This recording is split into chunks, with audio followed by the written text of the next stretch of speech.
په مدینه منوره کې د پخوانه یو راهب د عیسایانو پیر د هغه نوم دی ابو عامر راهب چې دی د خزرج قبیلې و عیسایي د ځان نه پیر جوړ کړو. کله چې پیغمبر علیه السلام مدینه منورې ته تشریف راوړ نو د پیغمبر علیه السلام راتګ داسې لکه چې نور راوخته. نو د مخکې نه چې په مدینه کې کومه ډیوه وه هغه مړه شوې ډیوه، نو د مړه شوې ډیوې د نور په مخ کې بیا څه حیثیت دی؟ د نور په مخ کې داسې ډیوه چې هغه بل هم نه ده د هغې څه حیثیت دی؟ د پیغمبر علیه السلام په مخ کې د ابو عامر څه حیثیت و؟ د هغه پیري موریدي ګډه وډه شوله. خلک هغه طرف ته بیا متوجه نه او ډېر خلک پیغمبر علیه السلام طرف ته متوجه شو. پیغمبر علیه السلام دې سړي ته هم د ایمان او د اسلام دعوت ورکړ. ابو عامر راهب ته ویل ما خطیت ملت ابراهیمی راوړی دی. پیغمبر علیه السلام ورته وفرمایل ملت ابراهیمی مې راوړی دی او تعالی دعوت درکوم چې ملت ابراهیمی ته راشي. ابو عامر راهب دې پیغمبر علیه السلام ته وایي زه د مخکې نه په ملت ابراهیمی باندې یم او تا پکې د ځانه څه جوړ کړي دي. پیغمبر علیه السلام ته وایي ملت ابراهیمی کې د ځانه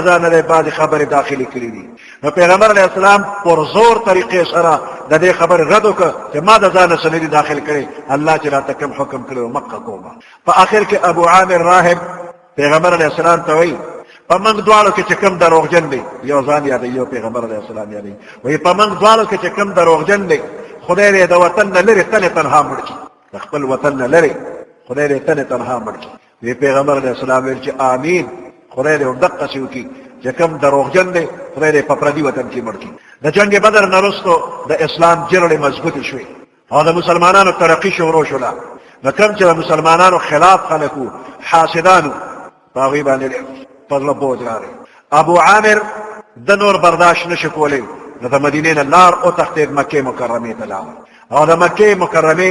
کافرانو سره ملګری شو او په پیغمبر علیه السلام باندې د حملې لپاره مدینې ته راغی. نو د احد په جهاد کې د قریشو سره دی راغی او داسې چې جنګ لا شروع نه شوی نو او دواړو طرفو ته صفونه تیار شو، یو خوا د کافرانو صفونه جوړ شو بل طرف ته د مؤمنانو صفونه جوړ شو. جنګ شروع نو په دقه وخت کې ابو عامر راهب را مخکې شو او د مدینې منورې انصارو سره د جاهلیت په زمانه کې چې د ده کومه اشنۍ او تعلق و چې هغوی د ده معتقد وو، نو په هغې خیال باندې د مدینې انصار ځان طرف ته مایل کول غوښتل،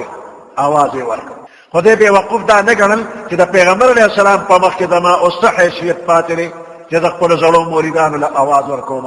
نو د مدینې منورې خلکو به دته پیر صاحب وی او اوس چې د اواز وکړ نو هغوی ته یا جاهله یا فاسقه یا د خدای دشمنه، خدای له چرم خوشحاله مکه، موږ د پیغمبر علیه السلام ملګرتیا پرېږدو تا پسې در د انصارو د طرف نه دا مایوس کن جواب چې واورېده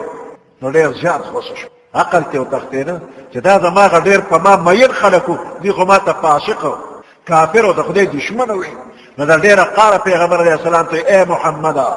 صلی الله علیه وسلم آینده چې کوم قوم ستا مقابلې له راځي زه به په هغې کې مو تا سره مقابله کوم. نو د جنګ احد نه پس د حنین د جنګ پورې په هر جنګ کې به دی راته او مسلمانانو سره به جنګېده. د احد په میدان کې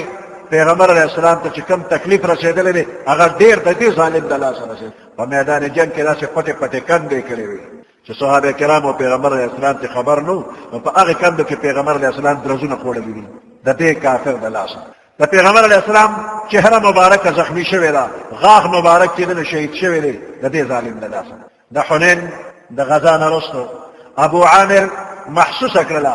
چې د عربو یو طاقت هم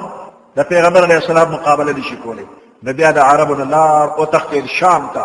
او د مدینې منورې چې کوم منافقان دي هغوی ته یې خط راولېږه، وایي زه به د روم د بادشاه د قیصر سره ملو شمه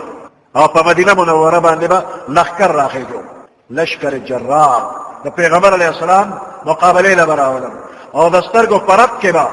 پیغمبر علیه السلام او ملګري خدای مکه ختموم، مسلمانان به ختموم. نو دې د مدینې خلکو ته وایي وی فی الحال د جومات په نوم باندې یو عمارت جوړ کړئ، یو مکان جوړ کړئ، نوم به جومات وي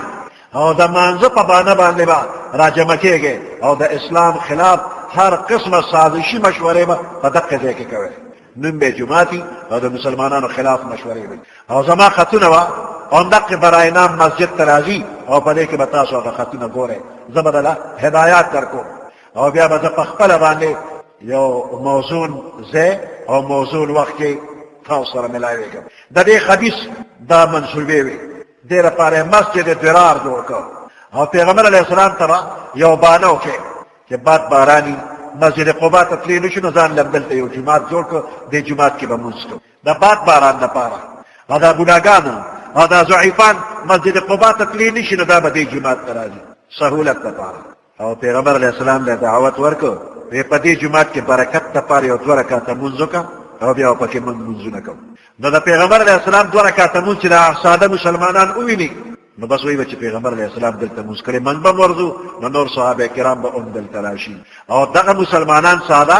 دا به د ابو عامر راهب په دې جال کې ګیرېږي پیغمبر علیه السلام ته چې درخواست ورکړ دغه وخت کې پیغمبر علیه السلام د تبوک تیاری کو نو پیغمبر علیه السلام دې ته فرمایل ان شاء الله واپسې نه پس بستاسو جماعت کې منځ کچره الله ته منظور وي نو چې د تبوک نه واپس راشو بیا به د جماعت کې منځ د تبوک غزا وشوله او پیغمبر علیه السلام واپس راته مدینه منوره ته چې قریب شو دغه وخت جبرائیل علیه السلام راغی او آیاتونه راوړل د منافقانو د دې ناپاک ارادونه پیغمبر علیه السلام خبر کړ پیغمبر علیه السلام مالک ابن خشم او معن ابن عدی ته حکم ورکړ چې دا مکان روان کې دا برای نام مسجد دا روان کې لوټي کې هغه فورا رالل د پیغمبر علیه السلام د حکم مطابق مسجد درار لوټي کو او دې کې چې کومه ملبده د سوځېدو قابل وې سوځوي دا غلرګي واخوا دې خوا چې سم البوا هغه ولا اوس وځولا نو په دې طریقه الله پاک د ابو عامر راهب او داغه د منافقانو مرګرو هغه ارمان ولا پزړه کې پاتې او ابو عامر راهب چې کومه دعا کړې و پیغمبر علیه السلام ته وی ما او تا کې چې کم یو کس دروغجن دی خدای په پردي وطن کې تنها مړ کی او پیغمبر علیه السلام وی امین نو دا ابو عامر په شام کې بے وطن مړ شو مردار شو په شام کې مردار شو ایسو کې جړړې و دا د خدای دی شو دغه ځای خالی پاتې شو د مسجد درار زمکه خالی پاتې شو عاصم ابن عدی ته پیغمبر علیه السلام حکم وکړ ځان له پکې کور جوړ کا هغه پیغمبر علیه السلام ته وی د کم ځای په باره کې چې الله په قرآن کې آیاتونه نازل کړ دې سپېره ځای کې ځان له کور نه جوړو دا سپېره ځای ناپسندیده دی او ثابت ابن اکرم هغه ضرورتمند دی کور یې نشته دی هغه ته اجازه وکړه چې دلته کور جوړ کړي نو د ده په مشوره پیغمبر علیه السلام ثابت ابن اکرم ته دغه ځای ورکړ خو ثابت چې پکې کور جوړ کړ نو بچي یې پکې نه کېدل شانډو وی زه په دې ځای کې څه کوم زه خو دلته شنډ یم بچي مې نشته ناغه هم دغه ځای خالي پرېښوده اهل تاریخ وایي چې د هغه وخت نه واله تر اوسه پورې په دغه ځای کې چې ته مرغۍ هګۍ هم نه دا اچولې هګۍ او بچي نه دي روړې په دغه ځای کې شال ځای دی بیران دی د مسجد قبا سره اړخ ته ځای دی اوسه پورې شال پروت دی چې ته پکې مرغو چې ته جاله او هګۍ او بچي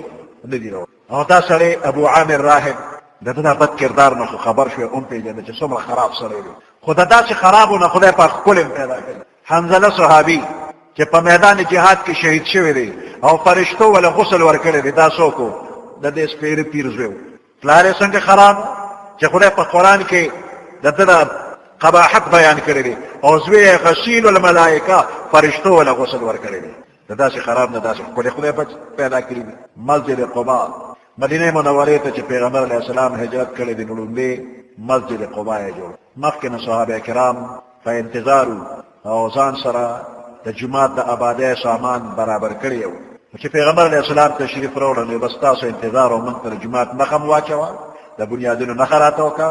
او څنګه بنیاد په خپل لاس مبارک د پیغمبر علیه السلام په خپل لاس مبارک د مسجد قباء د بنیادونو نشانات او بیا صحابه کرامو دا کچه خښتې جوړې کړې وې پړی تیارې وې او پیغمبر علیه السلام په خپل هم پړی راوچتې کړي دي